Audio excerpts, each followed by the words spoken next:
First of all, on behalf of the delegates to AFSIC and on behalf of AFSIC, may I thank Botswana for sending so many esteemed delegates to support this event. I'd like to thank His Excellency, who I will call up in a moment. I'd like to thank Mr. VP, and I'd like to thank you both for bringing together such an important and prestigious group of people to represent Botswana, as well as many people in the audience I can see who have very prominent positions in the private sector. Your Excellency, maybe if you can join and introduce Mr. VP.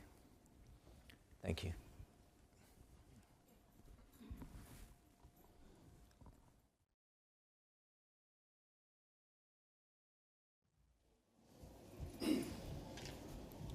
Thank you, Mr. Moderator, and good afternoon to all of you. The Vice President of the Republic of Botswana, Mr. Ndaba Nkosinathi Gaolate, heads of delegation, senior government officials, and captains of industry, distinguished ladies and gentlemen. Allow me to acknowledge with profound appreciation the presence in our midst of the Vice President of the Republic of Botswana, His Honor Mr. Ndaba Nkosinathi Gaolate, who is also the Minister of Finance of the Republic of Botswana. And as such, it is befitting for the Vice President and Minister of Finance to be with us today and say, mindful of the other equally important national duties that you have, we are indeed grateful for this generous gesture of not just gracing this occasion, but agreeing to participate in all activities of this conference. This is without any doubt testament of your commitment to be at the crucible of action as the people of Botswana embark on a journey to transform their economy.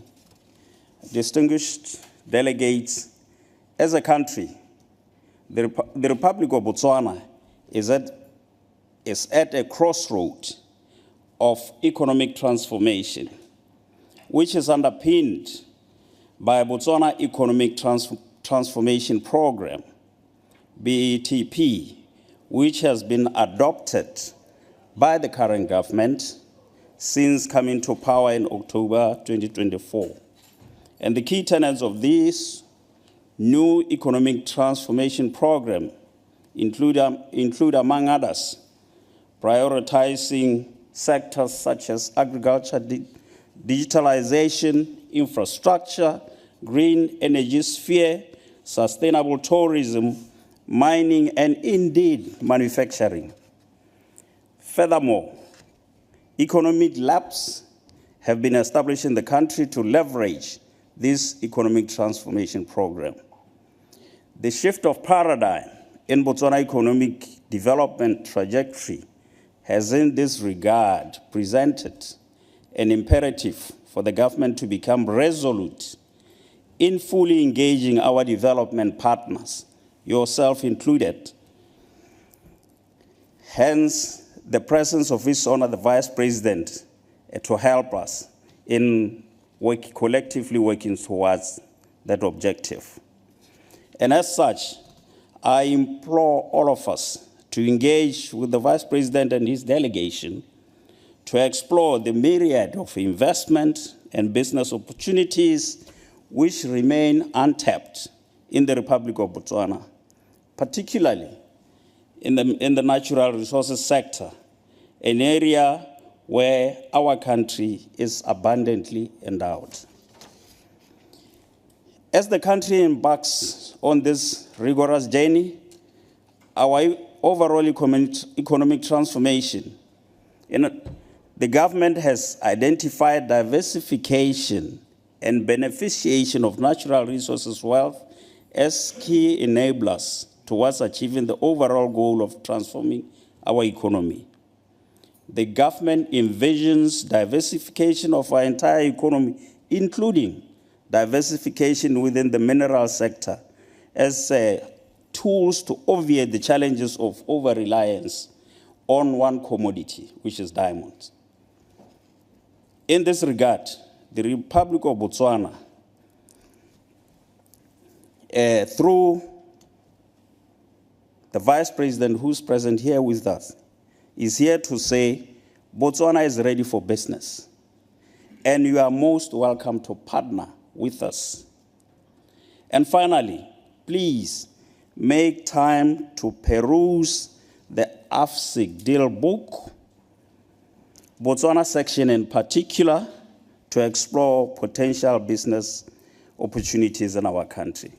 And having said that, it is now my honor and privilege to introduce the Vice President of the Republic of Botswana, Mr.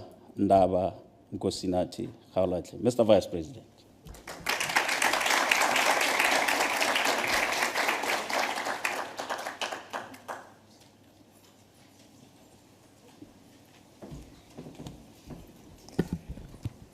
We may be seated, please. Thank you, Mr. High Commissioner. Thank you, Mr. Moderator. We may disagree on many things, but the one thing we all agree on in this room is that there's nothing more boring in the world than listening to a finance minister. So, distinguished guests, friends, and visionaries, it is an honor to engage you in a space where capital meets conviction and where together we have the power to decide the future, not merely debate it. For decades, Botswana's story has been one of a rising star, propelled by diamonds that built our schools, that built our hospitals, and our national pride. Today we stand on the threshold of a new era, one where our true diamonds are not found beneath the earth, but within our people. We invite you to co-create, to co-invest in opportunities that flow from Botswana's unique positioning as a land-linked, well-governed, deeply resourced, and highly educated nation. We are forward-thinking, we are reform-driven, and open for business. We see ourselves not as landlocked, but as land-linked, connected to 1.3 billion consumers through the African Continental Free Trade Area and strengthened by strategic trade partnerships. Our special economic zones and the International Financial Services Center offer highly competitive environments for investors, with corporate rates between 5% and 15%, VAT exemptions, and full repatriation of profits. And even with the recent adjustment by S&P Global Ratings from BBB+ to BBB on Botswana's long-term sovereign credit rating, our story is one of strength, not strain. Botswana remains among the highest-rated nations on the African continent, a testament that prudence and progress can walk hand in hand.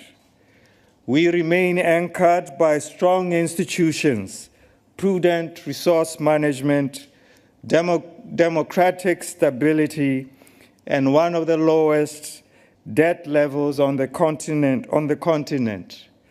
Foundations that continue to inspire trust and predictability to investors worldwide. In the face of global headwinds, Botswana has chosen transformation over hesitation and courage over comfort. We have launched what we call the Botswana Economic Transformation Program, a comprehensive national effort to reimagine and diversify the economy for a new era. The Botswana Economic Transformation Program is not just a plan, it's a pledge to turn vision into velocity.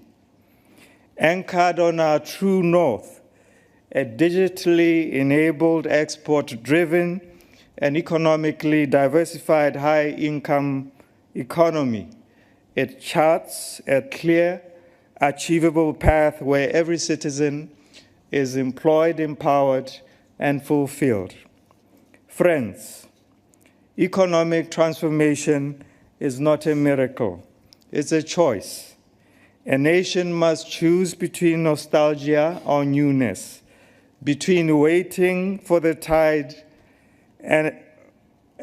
or learning how to sail.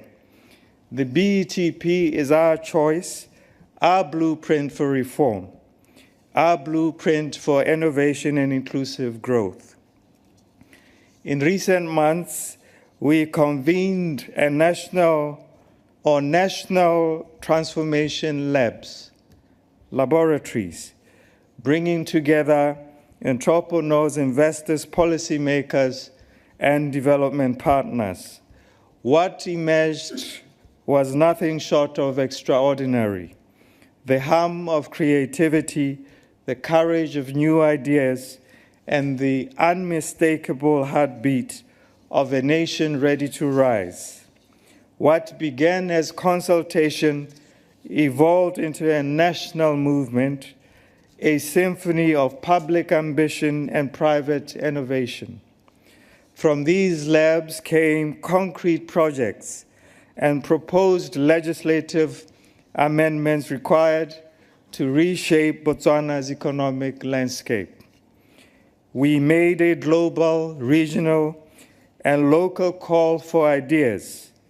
And from the 6,925 project ideas submitted, we retained those we believed were transformative, viable, and ready for investment. The BETP final report outlines 186 high-impact opportunities. And today, we proudly showcase 14 of them here at AFSIC. Let me make it clear that the BETP is not a plea for aid. It's an invitation for partnership. It is a call to builders, to dreamers, to doers who believe that profit and purpose can thrive together. The projects we showcase today are not blueprints on paper. They are the foundations of tomorrow's prosperity. Among these projects, the Cahill Battery Manganese Plant, a US $278 million investment, positioning Botswana within the global electric vehicle and battery value chain. The second, the US $1.5 billion North-South Rail Corridor, linking Botswana's heartland to Southern Africa's ports and markets. The third, the Collier Aluminium Extrusions Project, strengthening our industrial base and reducing our import reliance. The fourth, the Center for Nuclear Medicine, revolutionizing healthcare in Botswana and the wider region. The last, for now, the Teach for Botswana Fellowship that invests in our educators, the true architects of our future. Each of these initiatives is designed for partnership, is designed for transparency and measurable impact. Together, they declare that Botswana is no longer content to be admired for stability alone. We are determined to be defined by transformation. From these foundations of reform, innovation, and execution, a new Botswana is emerging, one that is moving from dependency to dignity, from extraction to transformation, from potential to performance. Ladies, gentlemen, men and women who may not be as gentle, no nation transforms alone. Partnerships are the bridges that carry dreams across borders, and we have already started forging these partnerships. Yesterday, my team and I met leaders at the London Stock Exchange Group to strengthen a strategic partnership that will advance Botswana's capital markets, that will advance our international competitiveness and global visibility. To our partners in London and across the world, I say to you that Botswana is ready to build the green corridors of tomorrow, ready to power the smart cities of the future, ready to become the heartbeat of sustainable capital. We open our doors to investors who seek not only profit but purpose. Through the public-private partnerships, we will bridge vision and reality where return meets responsibility and where investment becomes legacy. And as I close, let me share with you that what I call the spirit of Botswana, the quiet flame of excellence that has always burnt within us. Mpule Kwelagobo's crown lit the skies in 1999 when she was crowned Miss Universe. Her victory was more than a title. It marked Botswana's emergence on the world stage, a young democracy showing its confidence, showing its intellect, and showing its beauty. And during the COVID-19 pandemic, the Botswana Harvard AIDS Institute partnership made history by sequencing the Omicron variant, a discovery that helped the world respond swiftly and saved countless lives. It showed that our small nation's intellect shines on the global scientific map. In March 2025, Botswana joined the community of spacefaring nations, launching its first satellite, BOTSAT-1, aboard SpaceX Falcon 9 rocket. It symbolized the country's leap into the digital and technological frontier, using innovation to connect and empower its people. Just recently at the 2025 World Athletics Championships in Tokyo, Botswana's 4x4 100-meter men's relay team brought gold,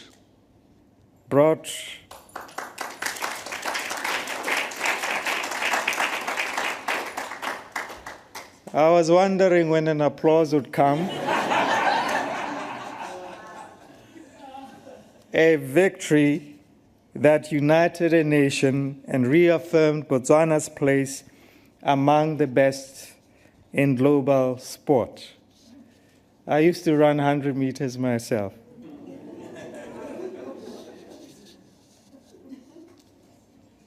Without gold. The Okavango Delta, a UNESCO World Heritage Site, is one of Earth's last great wildernesses, a sanctuary of life and a reflection of Botswana's deep respect for nature, Botswana's deep respect for conservation and balance. And beneath our vast land lies an abundance of opportunity, a diversity of minerals from copper and coal to manganese and diamonds that are now driving our economic transformation. This, ladies and gentlemen, is the Botswana story, a living reflection that greatness is not measured by size, but by spirit. We are small in population, but vast in purpose. Not only rich in resources, but richer still in resolve. And I always say that we are conscious as a country with a small population that for us to leap into the next stratosphere, we need partners and partnerships. And we have thought thoroughly and diligently and quietly about the type of partners that we look for. We look for partners that want to be in it with us for the long term, who are not in it for the quick buck. We are looking for partners with experiences and insights that we don't have, but insights and experiences that we believe nourish our own developmental journey.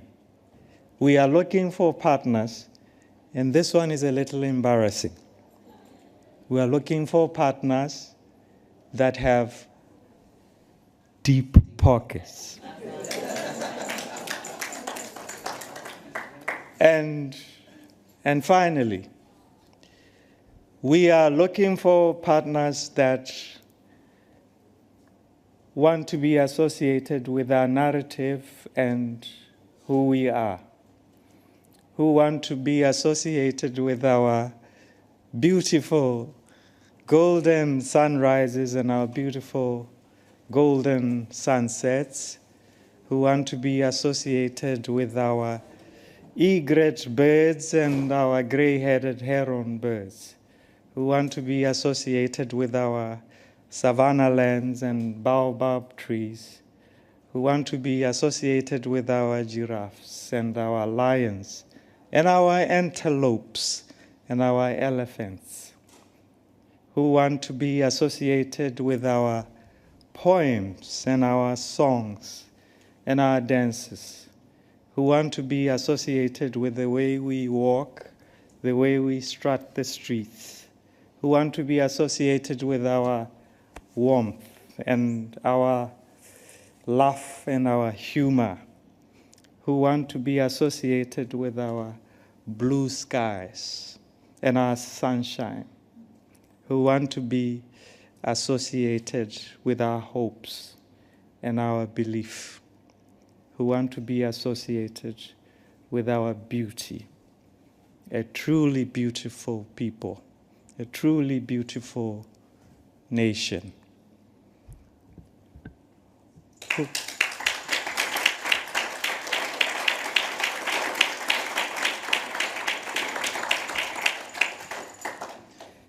And so today I invite you, partners, investors, and visionaries, to join hands with us in building the next chapter of this great, beautiful nation, the nation of Botswana.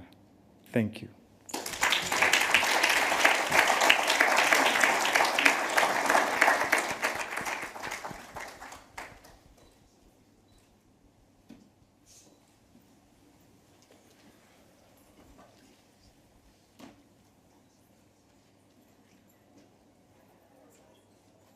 Thank you very much indeed, Mr. Vice President. A very, very hard act to follow, but somebody has to. Mr. Christopher Disway has volunteered to try to follow that act. Christopher will be talking to us about, he is from the Civil Aviation, responsible for the Civil Aviation Authority, speaking about two of the 180 projects. Speaking of two projects, one is the gateway to the world-famous UNESCO heritage site, the Okavango Delta, Okavango Delta, I should say, and which is Maun Airport. And secondly,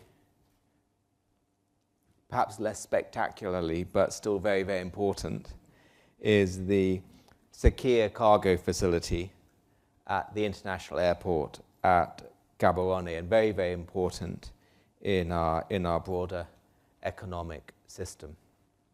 Christopher. Thank you, Mr. Moderator. Indeed, a daunting task, a very hard act to follow, as you said. Mr. Vice President, we acknowledge your presence. Dear investors, dear colleagues, a very good afternoon to you all.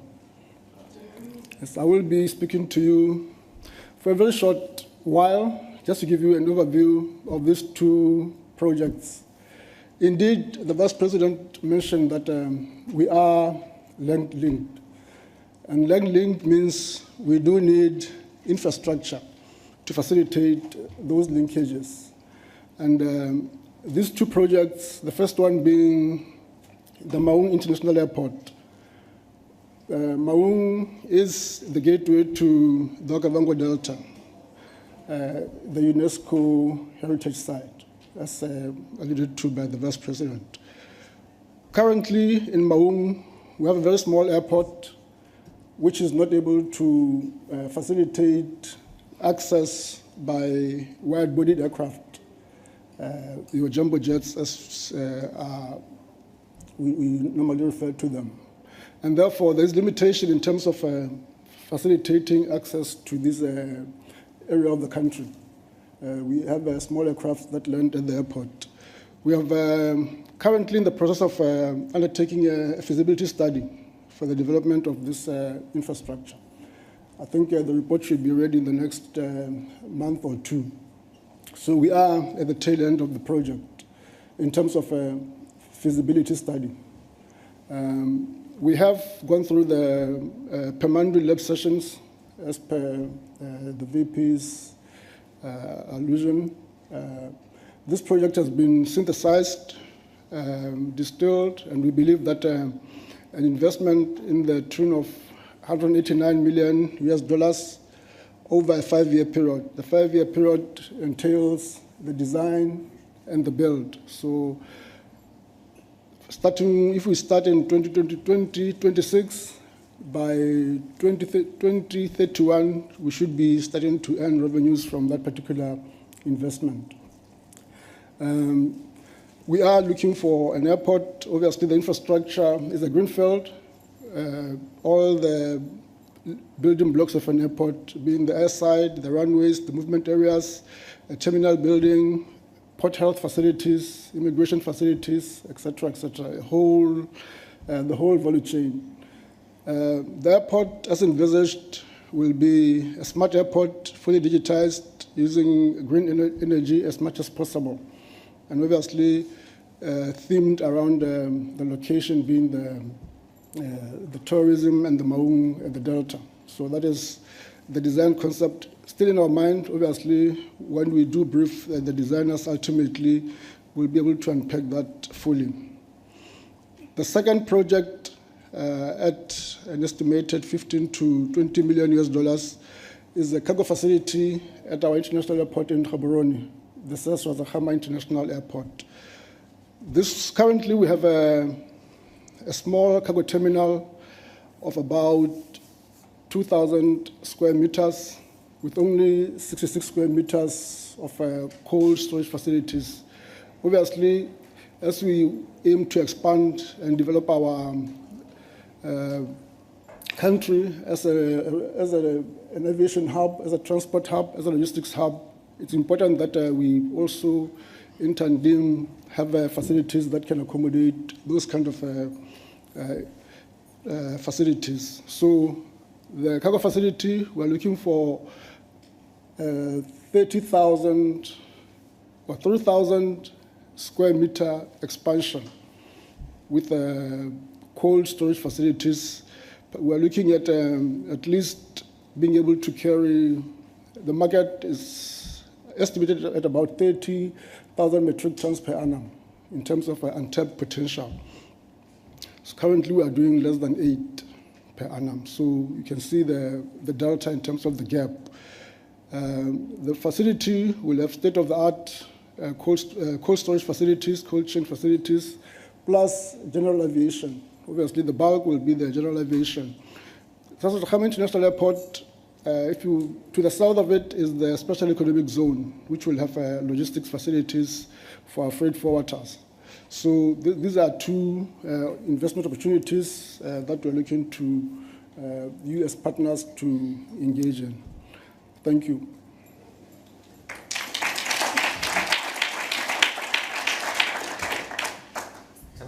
Sorry, Christopher, one moment. No problem. Very, very interesting presentation. Thank you very much, Christopher. Can I invite the audience to ask questions to Mr. Christopher with respect to these projects, or potentially with respect to projects which might be more broadly relevant to the Civil Aviation Authority? No problem. If there's no questions from the audience, vis-a-vis the secure cargo I'll hand over to you in a moment. With respect to the secure cargo facility, perhaps talk us through the intended catchment area for that facility and in terms of the market it will be serving. Yes. In-house, we have the Botswana Meat Commission as an example. There's a demand for fresh beef, particularly in the Asian markets. Because of the logistical challenges at the moment, we are currently shipping frozen food, frozen meat or frozen beef, which takes about 3 months to get there. So if you have a cold storage facility that can get the beef to the markets in less than a day or in about a day, that's a big plus, as an example. Pharmaceuticals, vegetables, and other perishable goods. So there is quite a bit of untapped potential at this point in time. Thank you, Christopher. Yes. And from the audience, if the audience members can say their name and their institution and the question, that would be much appreciated. So on the front row. Had a question. Oh. Yes, I'm sorry. Yeah, you go to you now. My apologies. No, my apologies. Thank you very much. That's a great presentation. Thanks, Hapu Mshana. We're with Relational Holdings. We're infrastructure investors. We actually just set up in Botswana recently. So this is actually for sure just timing for us. But my question is, on these airport projects, have you done feasibility yet? Like to the extent of bankability or economic studies? As I said, the Maung Airport development, the feasibility study is at the tail end. We should have the complete report at least latest in 2 months' time. Yes. And the feasibility study was done for the cargo facility, but I think it's over 10 years old. It's a bit outdated. But we did go through the numbers again during the permanent lab sessions. So we are confident that these are bankable projects. There's another hand.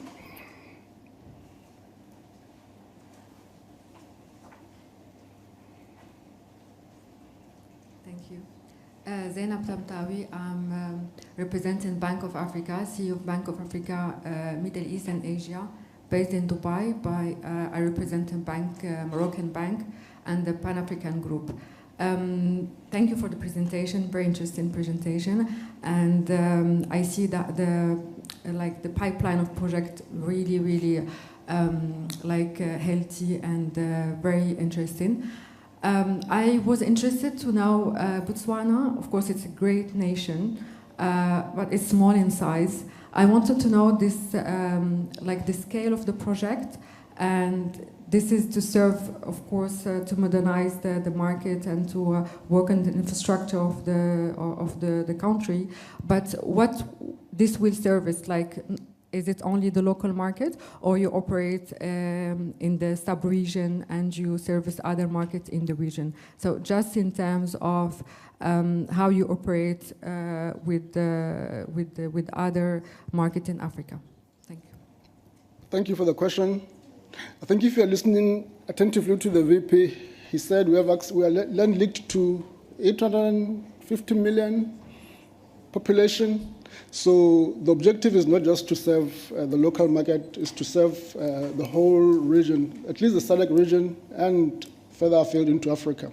So we want to really become a regional logistics hub in terms of movement of people and cargo.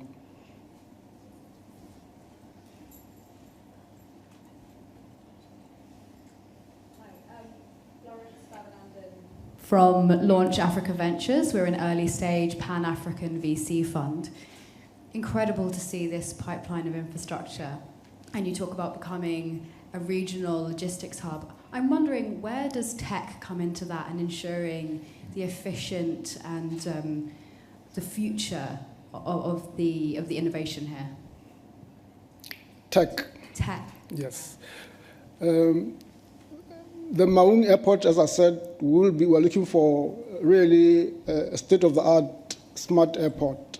And obviously, when you talk to the logistics hub in South Africa International Airport, it's important that these are technologically enabled, because we need to be able to track your cargo in real time. So it will underpin these developments, technology.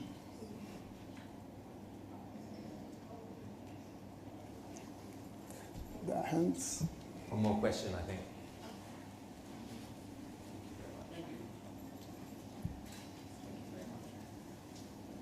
I enjoyed your presentation very much. Thank you. But a couple of questions. Adding up the numbers here, you are into the billions of dollars. Botswana is running a fiscal deficit of 6 or 7% per annum. It's a fiscal deficit, i.e. government spending is more than government revenue. How are you going to finance this when you have a population of 2 million people? So the per capita cost, I mean, just looking through some of them, you're upgrading the A1 highway, that's $1 billion for a population of 2 million. The next one is the mainline railway, $640 million. No one travels by passenger transport on the railways in Botswana. I'm wondering, is this an aspiration list? And more importantly, is how are you going to fund it?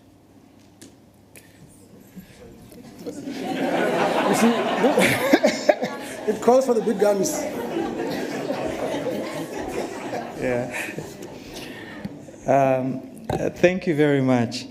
He's a consummate professional who works at our Civil Aviation Authority. And I feel very bad that he should field all the questions. I think we should share in the responsibilities.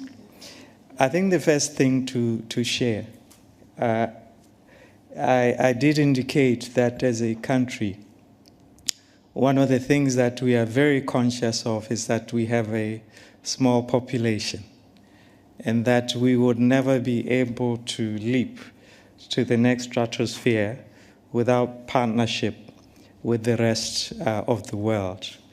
And our potential is actually anchored on how successful we are in realizing and developing our export markets. Let me talk about infrastructures. One of the things that will make Botswana competitive is us fully being able to develop our infrastructures, rail infrastructures to the coast. There is rail infrastructures that we are looking to build to the west through Namibia, especially because along our western area, we have been fortunate that we have copper deposits. And the amount of copper deposits and what we are now doing in the beneficiation of copper deposits, they are more than able to pay for themselves. When you look at the corridors that we want to develop to the east, rail through Lephalale, again, I can't stop talking how fortunate Botswana has been. We have soda ash, and we are looking at beneficiating our soda ash into glass manufacturing. We have manganese. We are looking at beneficiating that into batteries. Botswana has arguably one of the largest coal. I know everyone is talking green, but it is a fact that we have one of the largest coal reserves, more than 212 billion metric tons. So the infrastructures, South Africa is the largest economy, one of the largest economies at least on the African continent, and everybody who wants to trade and do business with South Africa has to pass through Botswana. And all the African countries that want to trade with South Africa has to pass through Botswana. So these are infrastructures that will pay for themselves. In fact, more than pay for themselves. We have the third strongest exposure to sunlight. So the plans that we have developing solar generation capacity, one of the biggest bottlenecks in the development of that is building our transmission infrastructure, not just for local transmission, but transmission infrastructure and interconnectors, so that we have a seamless Southern African transmission capacity. Botswana is also part of the Southern African Customs Union and a member of SADC. And that's a population borderless, without tariffs, population of more than 277 million. So the small population, it needs to be seen in the context. We don't have a sense of national borders. So in reality, our population is actually 277 because we don't have a sense of national borders around Botswana, because there's duty-free access in all these markets. In fact, when you look at our history, apart from diamonds, if there's the one area that Botswana has done very well in, is in the beef sector. We actually declined over the years. We were one of the top 3 exporters of beef once upon a time. And at the initial stages, the Botswana Meat Commission, which is the state-owned enterprise for beef, was slaughtering more than 200,000 cattle per year. So it was always export market, and all these investments were not only able to pay for themselves, they were actually so lucrative that they built Botswana into a nation that has some of the best infrastructure on the African continent. To the question of whether this is a wish list or not, or that it might appear to be a wish list, let me say that just to explain process, if I'm allowed to be a bit technical, we had a process that was a call for investment ideas locally, regionally, internationally. And there were more than 6,925 investment proposals. And there was, in fact, a very rigorous stress testing, very rigorous filtration process that brought it down to under 300 high-impact investment proposals. Stress tested, valuations, cash flows, proper strategy, much more than a wish list. If I may put it to all of you, high-impact projects, investment-ready projects. So some of the big numbers that you see here is exactly because one of the criteria was that for high-impact projects, we're looking for quantum of investment, quantum of potential job creation potential. I can go on and on. And I would say to you, one of the things that Botswana has been able to do very well historically has been policy conceptualization and policy formulation. And if there was the one area that I haven't been convinced on, is that we haven't been as good on execution. And the new direction now is that the focus is exactly on execution. More execution, super execution, ultra execution, phenomenal execution. And this is, and again, we are not doing it and not achieving it because we are better than other people, but because it has become an existential question for us. We do it or we perish, because diamonds alone can no longer carry us to where we want to go as a people and as a nation. It's investment par excellence galore in Botswana.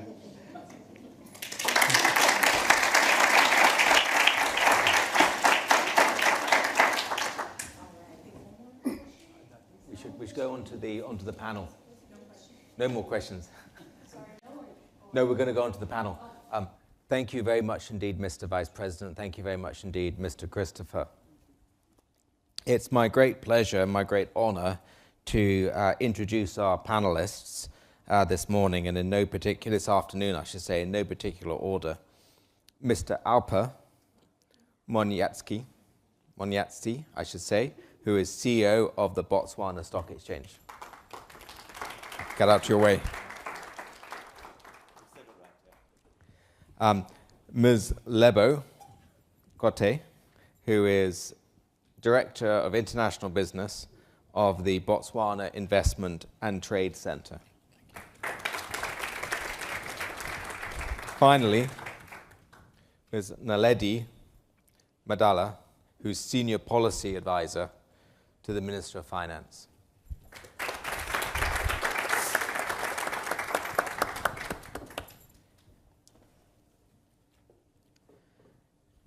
Very, very interesting and informative presentation, sir. Naledi, perhaps you can say a few words regarding the current macroeconomic landscape in Botswana, including some of the current headwinds that we're facing? Thank you, Edmond, and good afternoon, ladies and gentlemen. I think the VP has already spoken extensively about the macroeconomic landscape, so I will not want to repeat a lot of what he's already said. But I think what I can add is that, you know, as a country, we've had periods of great success. I think if you look at the period before 2008, 2009, before the global financial crisis, we were an economy that was actually registering double-digit growth. But post that period of 2008, 2009, we then started registering single-digit growth. And since the COVID-19, the last few years, we have seen the economy actually reducing to growth levels of between 3 to 4%, sitting at a GDP of about 19.4 billion GDP at current prices in US dollars. But I think we see that as an opportunity because we see it as an opportunity to usher in the vision of transformation that the new leadership has actually spoken about. But maybe before I speak to the new vision, I could also just speak to a few of the issues that have even come as a question that the VP responded to, because I saw it as a question of macro fiscal framework. When you are saying that, you know, the budget looks so huge and yet the economy is reducing. We have actually put in together a very credible macro fiscal framework. And as an economy that has always had high revenues in terms of diamond revenues trickling into the economy, we have actually now taken this slowdown or muted outlook in growth as an opportunity to actually do things right. One, we are doing fiscal consolidation. We are ensuring that if you look at pockets of operational areas across government, you actually begin to see that there are areas where we're spending more than what we should be spending, but no one was paying attention because revenue from the diamond sector was actually more than enough for the economy. So we are looking at this as a real opportunity to actually start to do things right. If you look at the size of the government in terms of payroll, there's an opportunity for us to actually do it right and begin to have a leaner government in terms of efficiencies. If you look at areas like government fleet management, you look at areas like how we manage our travel as an economy. So we are really looking at this slowdown as an opportunity to step back and do things right. So if macro fiscal framework and consolidation is quite key to the new to the outlook and the strategy that we are going to be implementing. I think if you look at Botswana's public debt, it still remains one of the lowest in the African regions. And we are very much intending, even with the fiscal deficits that we've been recording, even with the ambitious plans that we are very much intending to keep to the 40% threshold of government to debt GDP. And it's mostly because of the plans that we have in place of reducing expenditure, becoming leaner, that we are going to be able to achieve that. So we have no intention of actually increasing that threshold. Is to do with what we have at the moment to ensure that what makes us unique as a country, the 40% threshold of GDP, is something that we actually keep throughout this period. So in terms of fiscal strength, I think, yes, we have slowed down as an economy, but we still remain very strong. If you look at the recent Moody's report, you would actually see that they speak very positively about our institutional strength. They speak very positively about our governance. So all of this combined with the new vision of transformation, I think we are a country that is actually more than positioned to become what the new leadership wants it to become.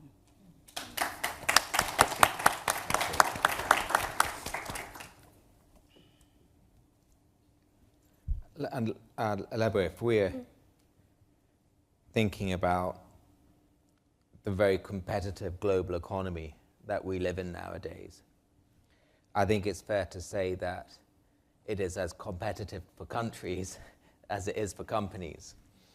And I think in that environment, we need to think about our core competitive strengths, our comparative advantages. What would you say are the key fundamental comparative advantages or the key competitive strengths of Botswana? Thank you very much, Edmund.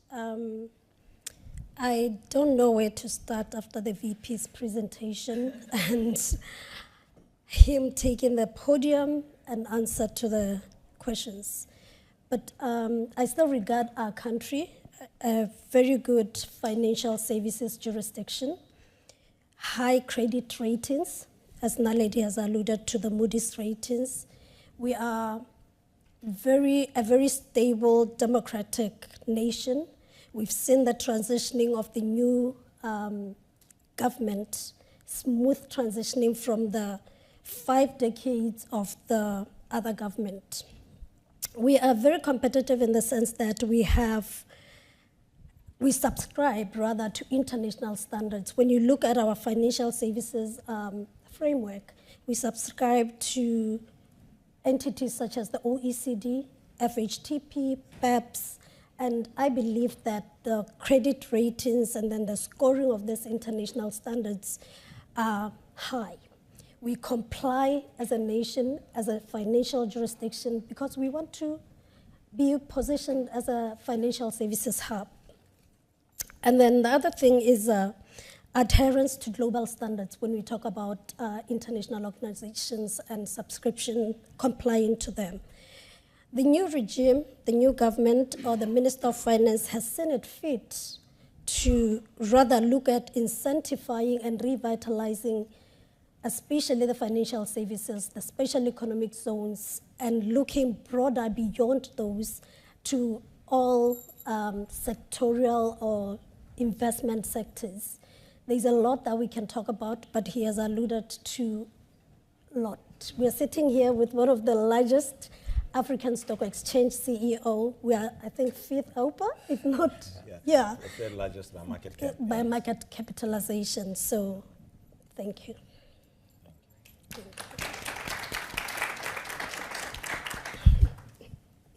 Naledi,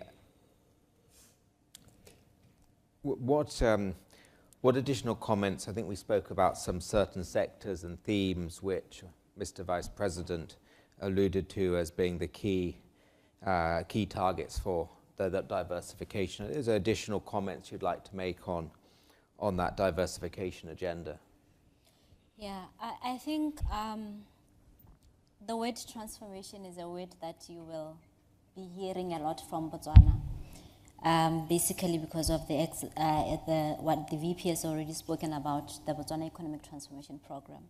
And he did speak to the process that, we selected 6 sectors. And these 6 sectors were actually selected by Cabinet, led by the President and the Vice President, and all ministers were actually present to say, what are those sectors that we find to be areas where we have key competitiveness with? And I think what is very different about how we arrived at these sectors is that previously we had assumed, we had made a lot of assumptions that, just because you are Botswana, you are naturally endowed with mineral resources, it means that you have a competitive advantage in natural or the mining sector. But this exercise was actually done in a very systematic and mechanical way, that we arrived at these sectors through Pamandu's anchoring of the Big Fast Results methodology. So the 6 sectors that we decided on, or Cabinet decided on, was actually the agri sector and agro-processing.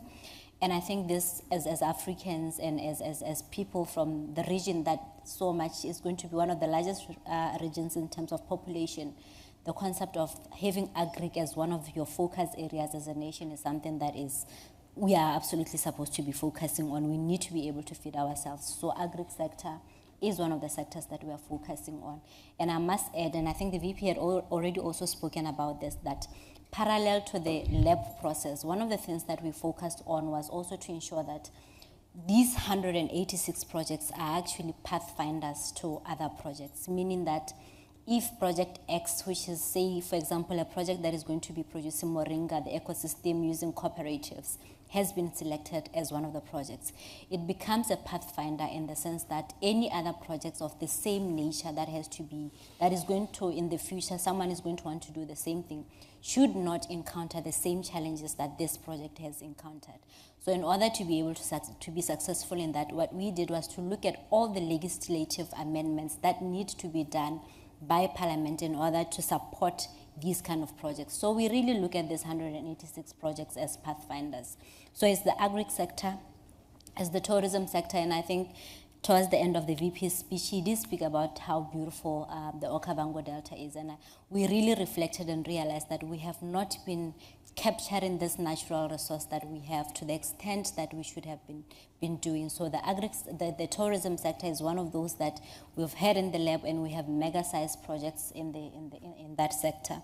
We also do have manufacturing. Manufacturing sector has been growing at ranges of between 5 and 6%, and this is one of the sectors that we absolutely should have always been focusing on because of the high unemployment in the country and the fact that this is a sector that is labor intensive, and should we get it right, it means we'll automatically be able to bring down the unemployment in the country. So it is one of the sectors that we are focusing on. We are also focusing on financial services and digitalization. I think there's a lot of excitement in the nation as we begin to speak about digital ID, bringing transactional costs down through focusing on financial inclusion, because once you have the infrastructure in place for digital ID, once we have that infrastructure in place, all the other financial related services can easily be able to tap into that system, and we will see services increasing and transactional costs going down. I think the financial services and digitalization lab outputs are going to aggressively disrupt the finance sector, and I hope the sector is ready for this as soon as it begins to be implemented. We also did a lot of work in the energy and mining sector. We did a lot of work, and I think what we've been able to showcase today is a lot of what came out of the infrastructure lab.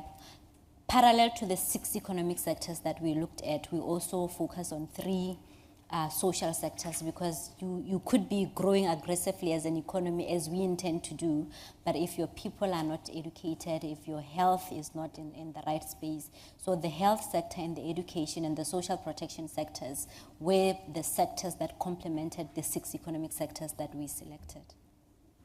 Thank you very much indeed. I think that's very, very thorough exposition. Thank you.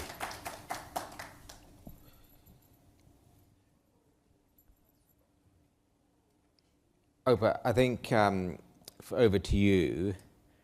What would be the key factors of support that stakeholders, government, are providing in order to promote diversification at the current time? The key incentives and support. No, thank you, Edmund. I think Naledi and Lebo have done a good job already in alluding to some of the key areas of support. You see, if you look at the primary sectors that Naledi just spoke to, there is no doubt that there is always going to be impediments to access to.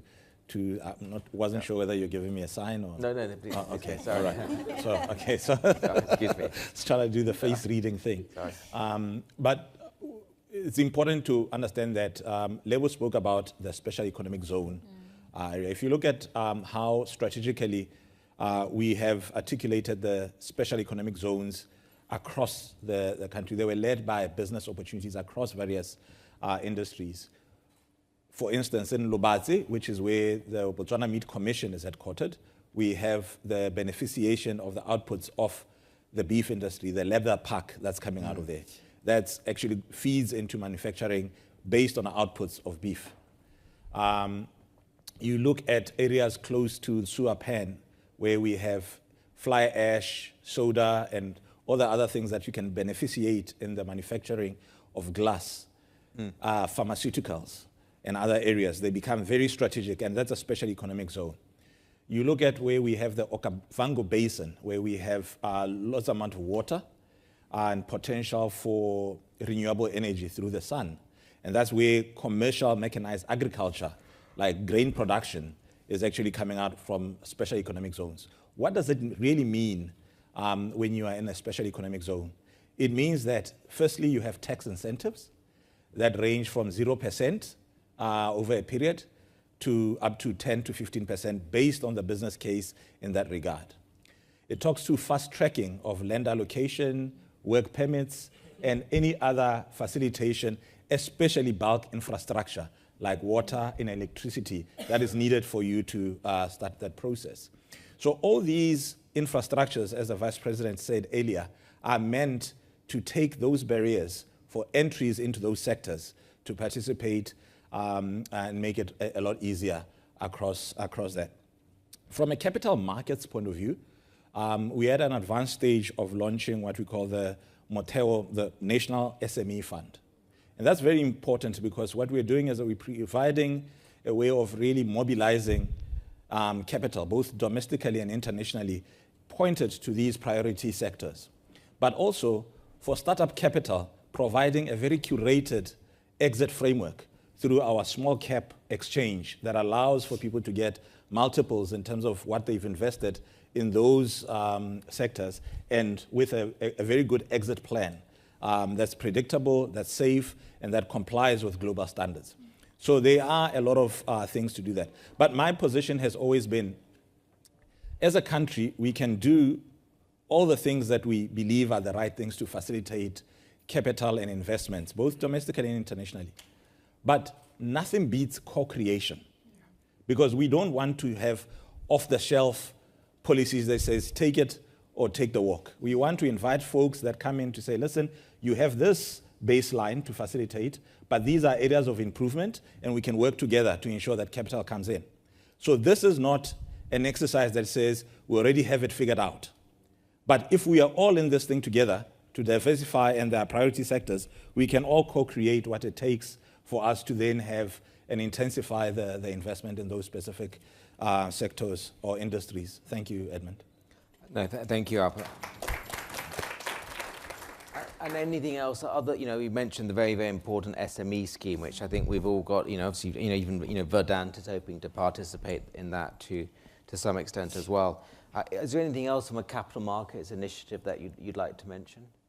Yeah, I think we just to step back a bit and give a sense, because we always look at the Botswana as a very small country. But if you look at the stock exchange, it's an illustration of the fact that if you position Botswana as a springboard into the region and into the world, then you can get scale.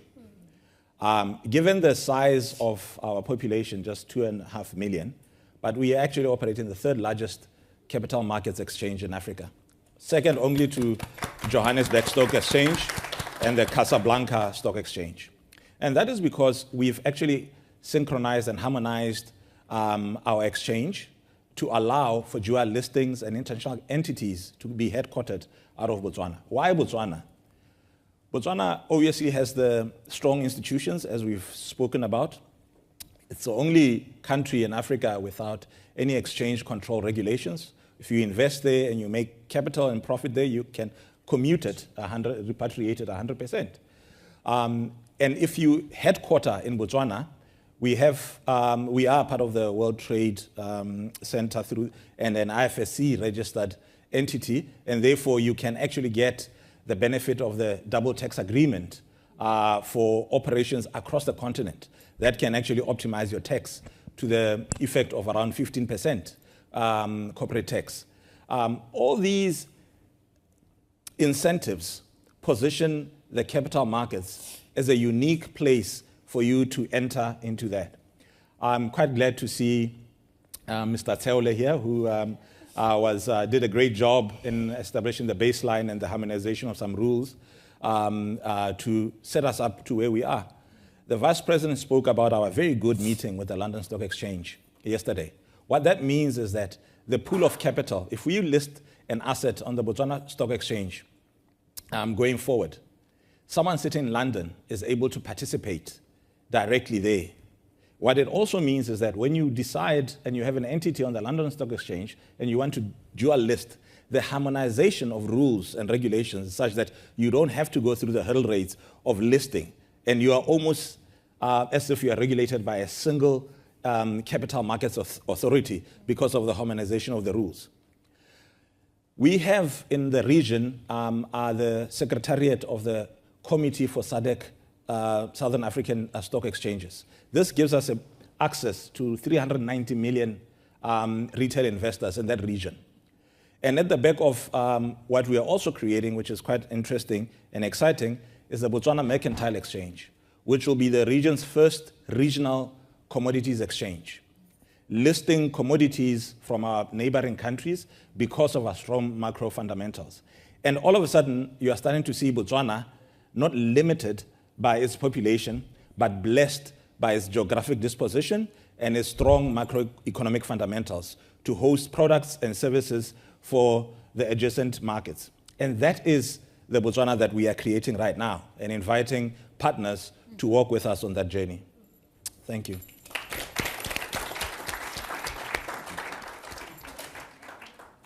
Before we wrap up, I think a lot of very interesting comments by our esteemed panelists. Before we wrap up, can I ask if there's any questions from the audience? Gentleman at the back.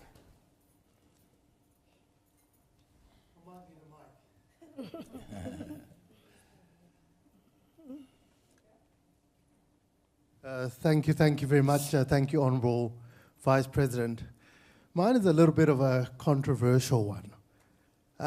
It seems like the complaint of Botswana is that your population is not big enough, which sounds ironic because most countries around the world think their populations are too big and actually want to want to make sure migration doesn't happen. And it also seems like Botswana says we're well endowed with resources, you're well endowed with land, and your projects talk to seeking effectively capital or cash. But if you attracted human capital that's able to then create business, pay taxes, increase your population, would that not also stimulate ultimately your economy? And answer some of the questions that have been asked by the audience about size of population. So I know it's a bit of a controversial one, but if you think Africa itself, we talk about this population of 1.3 billion, the youngest population, average age 20, by 2050, where Africa should be 2.5 billion. Should that not, VP, be something that the Botswana government should be looking at trying to attract some of this talent that might actually sit in London and bring them back to your country, increase the population, and reverse what China's doing? So China, the one-child families become a narrative where it's 1.6 billion today, population probably in a decade it'll be 600 million. And maybe that might just be a thought. Yeah, I think, thanks. Thank you very much. And part of the strategy of increasing the population is to bring very beautiful Botswana women on the panel so that eligible gentlemen like yourselves can actually increase the population back home. But that's a joke, so seriously. I think,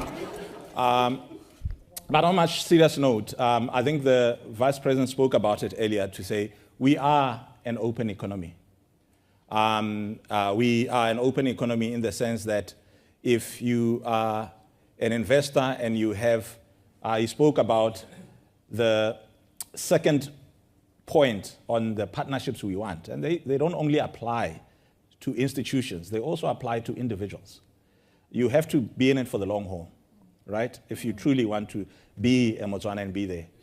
You also need to bring experiences and insights. This talks to the technical experience and expertise you have. If you come in and you want to be a data analyst or a neurologist and actually come into Botswana and establish, it should be easy, welcoming, and seamless for you to come in and establish in that regard. So this, I call it the VP's aid memoir or scorecard of 4 points, and it's meant to ensure that we open ourselves, but we open ourselves to the right kind of partnerships and people that come in. It's very important that we do that. But But the concept of opening up is not just about geographically inviting people to come there. It's about looking at the immigration boundaries that are actually, because the moment you remove the boundaries and look at the region, boundaryless, then we don't have an issue of scale and population. But if we take a mindset of looking at Botswana as a captive population of 2.5 million, then we actually have a minimalist and scarcity mindset. But with a mindset of abundance, we are looking at it as an open transitionary economy that is the gateway to go into intra-Africa and into a processing hub of South Africa and to the ports. And we actually don't see the population as a disadvantage. Honestly, we see it as an advantage that we are blessed to have such a huge resource with very small people to actually manage such a huge balance sheet. All we are saying is that we are at the cusp of truly valuing and putting these assets on our balance sheet, whereas previously we left a lot of assets unaccounted for in our national balance sheet. And as we do that, we can able to produce leverage that can see growth. I mean, without using the economic speak. But that's really how we look at it. Thank you so much. Yeah.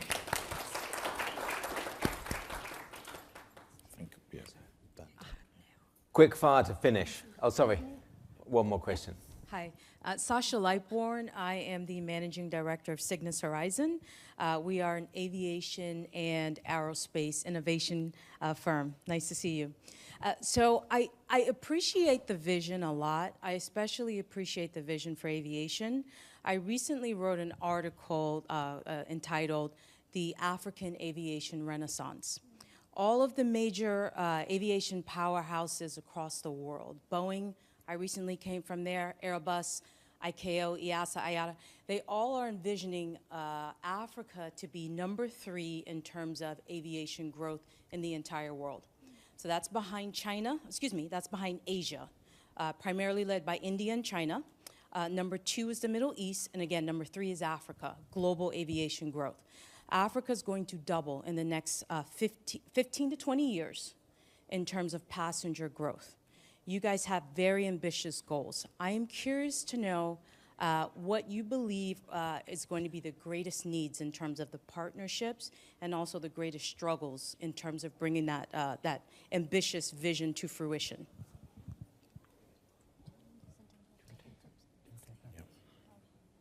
Yeah. So do you want to take it or should I will, and then I'll hand over to Opa. Thank you for that. I think, and to merge with the question that came up earlier, when we came up with the Botswana Economic Transformation Program, we really did allow ourselves to be very ambitious, because we are not just planning for Botswana, we were literally planning for the whole of Africa. And earlier on, I even gave an example when I spoke about the agri sector, that as a continent, we need to be able to feed ourselves. So going back to what you are saying about what are going to be the challenges that we expect with partnerships, I think it's the normal challenges that contracts can encounter, but I think we've also learned from our mistakes as a country. We've had a period where a lot of our mega infrastructure projects have actually encountered challenges, and we've failed in a big scale. And I think learning from those experiences in the past is exactly what we are taking forward to ensure that as we go into this period of large mega-sized infrastructure projects, we carry those lessons with ourselves. We have lessons in the mining sector, power plants that we've tried to do, and the deals were not structured properly. But that will not happen because we exactly have that manual to look at and say, but what do we do differently going forward?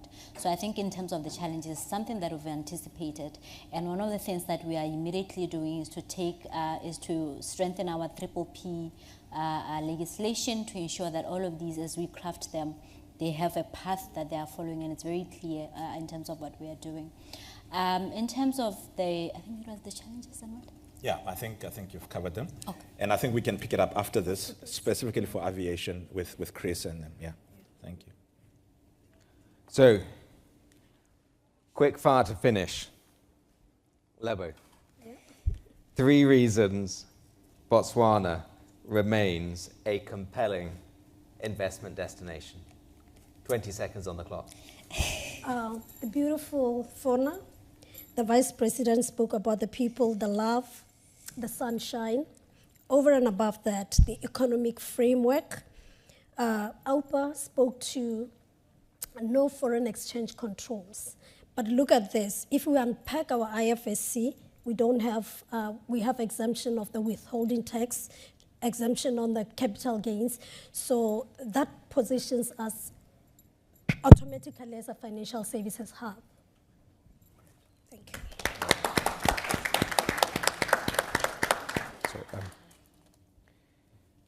Thank you, Mr. Vice President. Thank you, Your Excellency. Thank you very much, panelists. And thank you very much, audience. Well done. Are we taking it? Oh.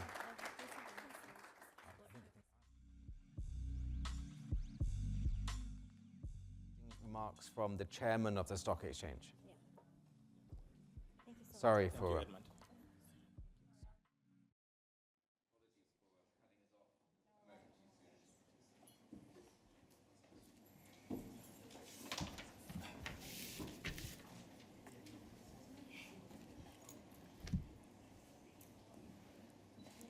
What a beautiful panel. That was really beautifully done. AUPA is the CEO of the stock exchange. I'm the chair.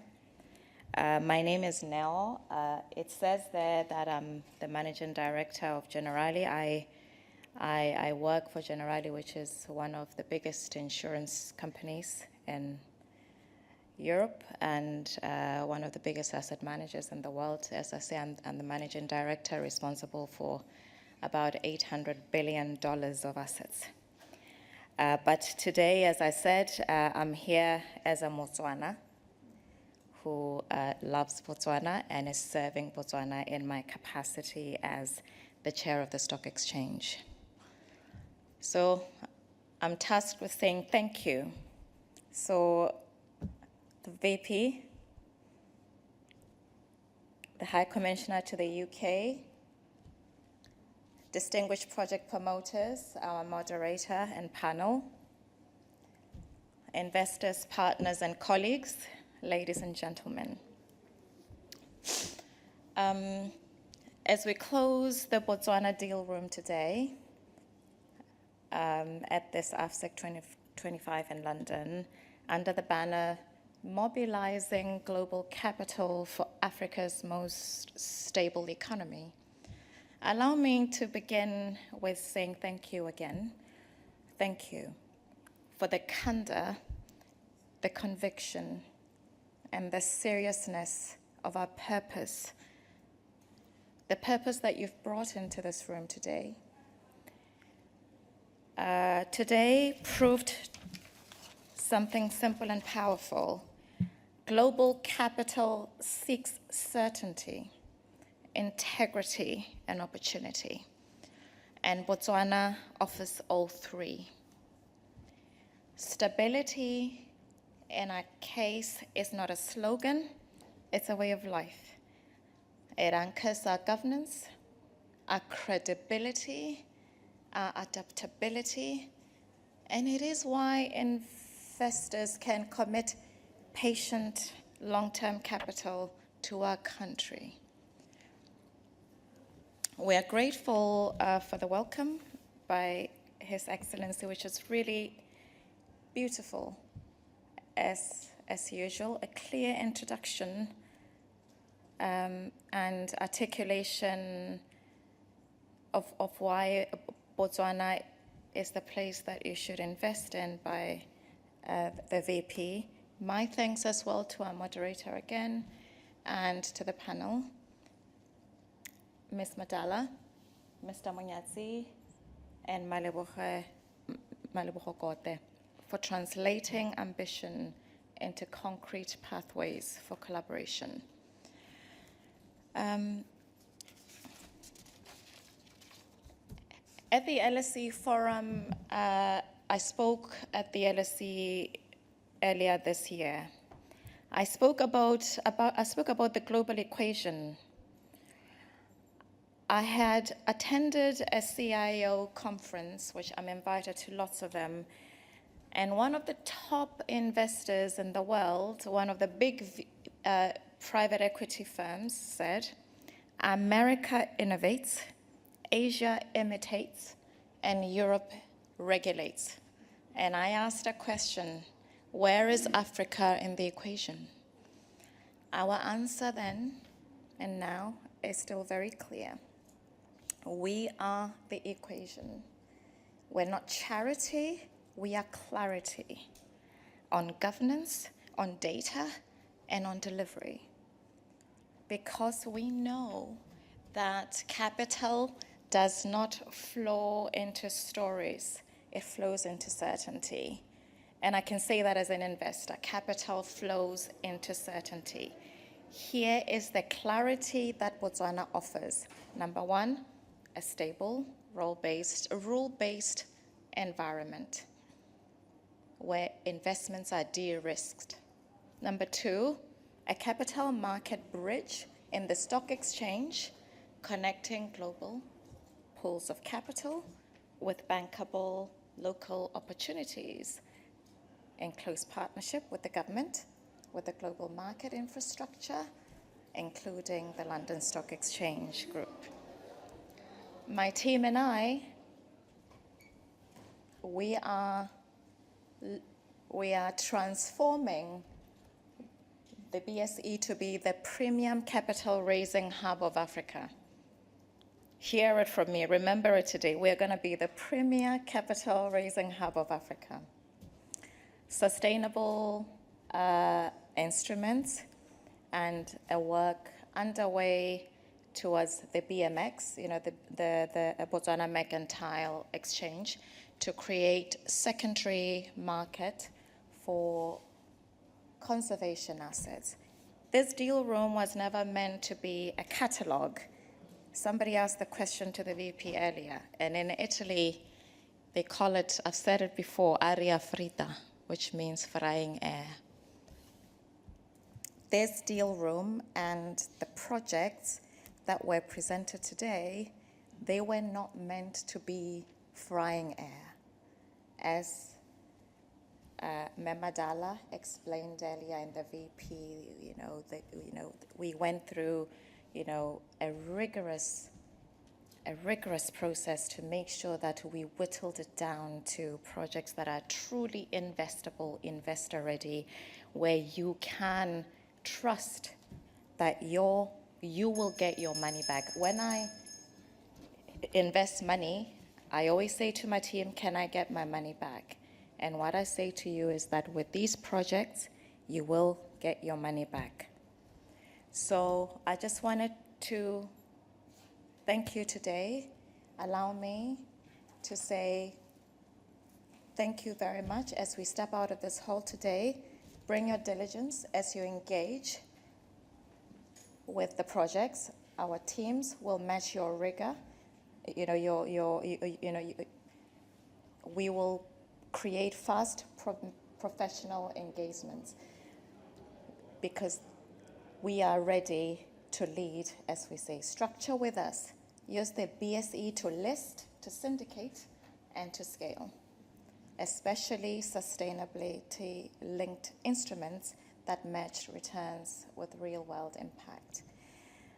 Co-create for resilience. Channel capital towards the projects that you saw today, green growth, energy, tourism, financial services, and in infrastructure and agriculture, so that every pula invested compounds into productivity, into jobs, and as the Vice President said it, into dignity.